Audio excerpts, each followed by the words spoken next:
Assalamualaikum warahmatullahi wabarakatuh. Perkenalkan, nama saya Ulfatul Ikhwan. Nama saya Siti Nurlaili Syafa. Nama saya Hasanatun. Nama saya Kamilatus Solihin. Nama saya Nurjihan Sulala. Nama saya Amindarti Setiasi. Kami dari kelas 11D IPS SMA Nazatul Tulab ingin mempresentasikan PowerPoint tentang penjajahan pemerintahan Belanda dari bimbingan Ibu Renin Furaida.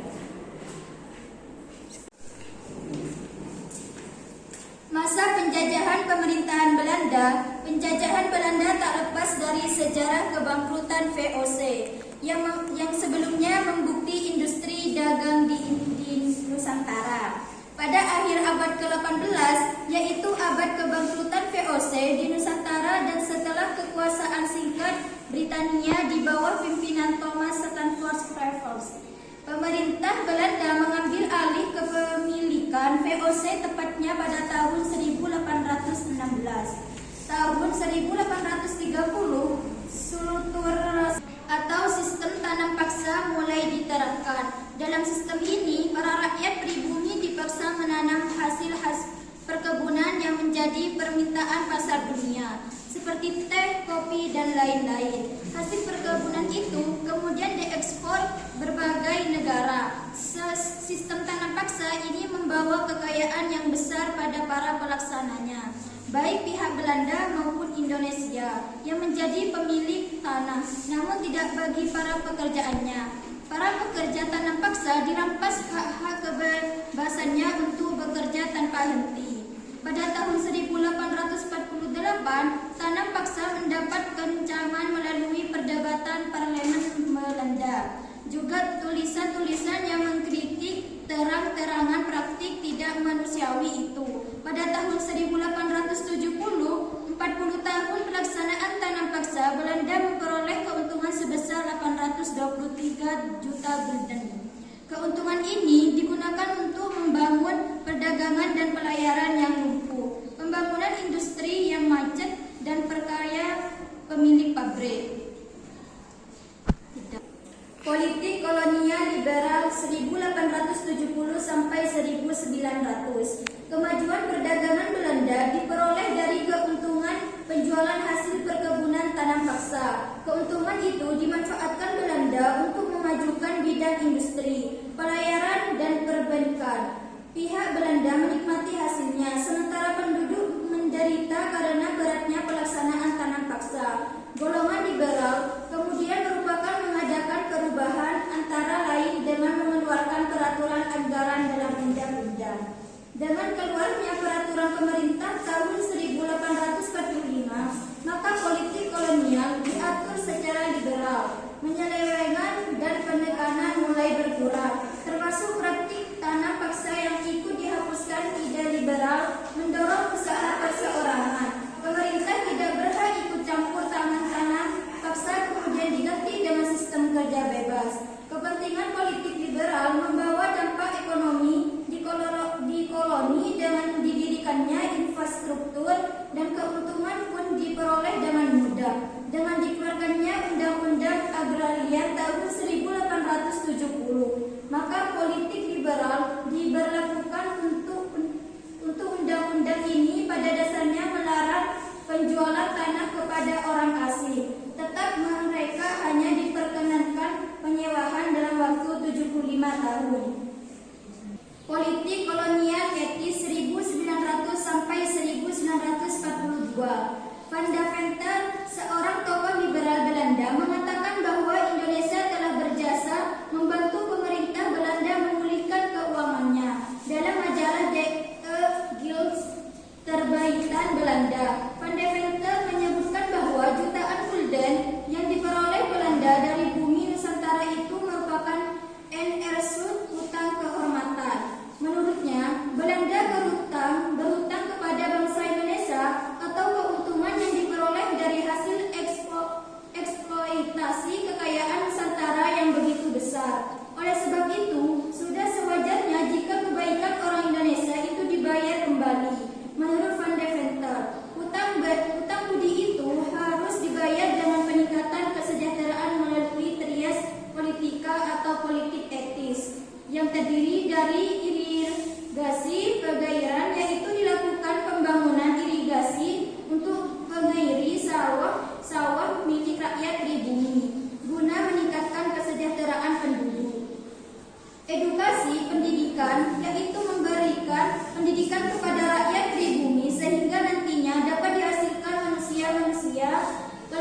berkualitas. Migrasi, perpindahan penduduk, yaitu melakukan perpindahan penduduk. Ini ditujukan agar pemerintahan tempat tinggal penduduk dapat tercipta. Tulisan Van de Venter dan para pengecam dari kelompok politisasi liberal lainnya seperti Van Dedem, Van Kool, De Waal, dan Van den Berg ternyata berpengaruh besar hingga pada tahun 1901.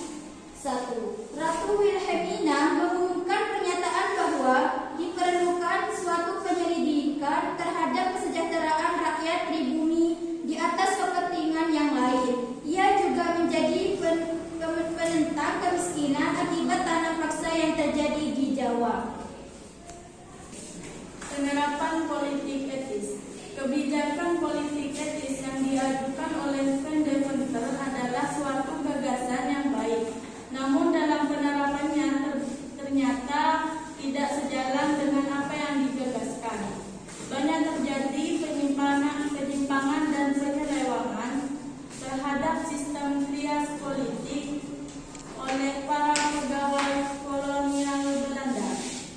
Bentuk penyimpangan dan penyelewengan tersebut antara lain: 1. Irigasi oleh para pegawai kolonial Belanda. Sistem irigasi yang tidak diberlakukan secara adil dan merata. Irigasi yang seharusnya ditujukan untuk penduduk malah dialirkan ke tanah yang subur saja dan sebatas untuk perkebunan milik Belanda. Sementara itu, tanah penduduk tidak mendapat pengarahan. Edukasi. Pemerintah Belanda membangun sekolah, namun bukan untuk meningkatkan kesejahteraan penduduk. Tujuan sebenarnya adalah untuk mendapatkan keuntungan sendiri. Sekolah yang telah didirikannya hanya diutamakan bagi anak-anak pegawai pemerintahan dan orang-orang yang berasal dari golongan Belanda. Di sini terjadi diskriminasi pendidikan. 3. Migrasi.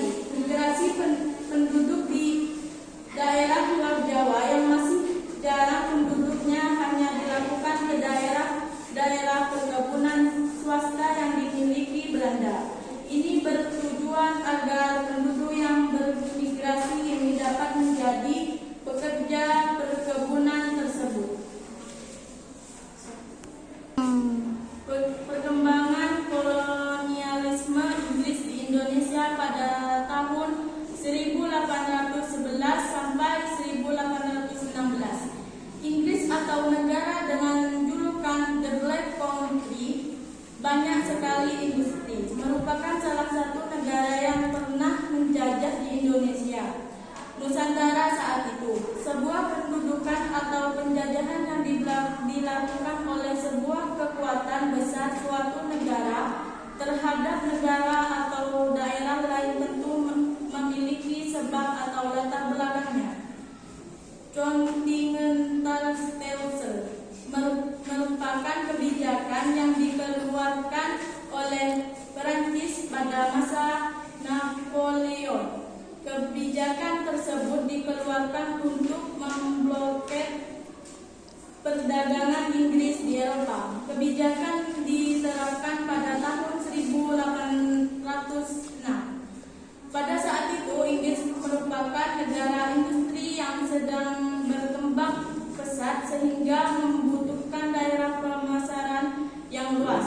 Dari kebijakan tersebut, Inggris menjadikan India dan Indonesia sebagai daerah tempat pemasaran barang-barang hasil industri. Penyerbuan Inggris di Pulau Jawa. Pada saat Belanda menguasai Nusantara, tepatnya pada masa pemerintahan Daendels, Inggris menyerbu Pulau Jawa. Daendels kemudian dipanggil kembali ke Belanda.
sebagai pemimpin Republik Berharga.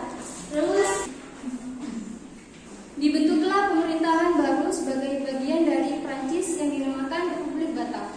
Sebagai pemimpin Republik Batak adalah Charles Napoleon, saudara dari Napoleon Bonaparte. Sementara itu dalam pengasingan, Raja Willem V oleh pemerintah Inggris ditempatkan di kota Kiel. Raja Willem V kemudian mengeluarkan perintah yang terkenal dengan surat-surat Kiel. Awal mula Inggris di Indonesia. Setelah perjanjian ditandatangani, maka pada tanggal 18 September 1811 merupakan tanggal dimulainya penjajahan atau kekuasaan Inggris di Indonesia, yaitu Nusantara.